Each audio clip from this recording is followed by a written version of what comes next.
Comment déterminer une limite de fonction? Donc pour ce premier short, nous allons étudier la limite en plus l'infini d'une fonction qui est un quotient de deux polynômes, qui est la fonction f qui a x associe x carré plus 3x plus 4 divisé par x cube plus 5x carré plus 6. La première étape, lorsque l'on veut déterminer une limite en plus l'infini ou en moins l'infini d'un quotient de fonction, on doit factoriser au dénominateur et au numérateur par le terme de plus haut degré. Ici, le terme de plus haut degré entre le numérateur et le dénominateur correspond à x cube.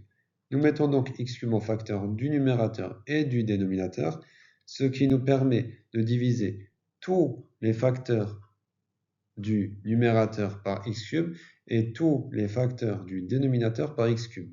Nous avons donc x cube facteur de x carré sur x cube plus 3x sur x cube plus 4 sur x cube divisé par x cube facteur de x cube sur x cube plus 5x carré sur x cube plus 6 sur x cube.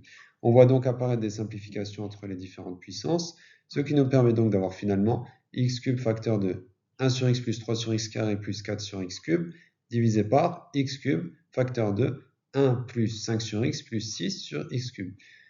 On simplifie ensuite les x cubes qui sont en facteur des parenthèses, ce qui nous permet finalement de ne conserver que les fractions.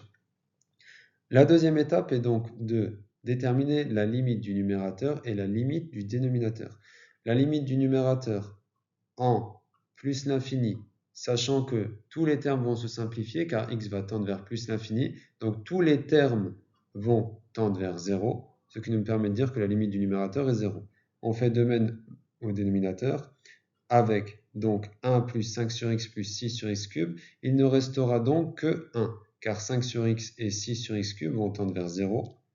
Et finalement, la limite de notre fonction est donc 0 sur 1 et donc 0.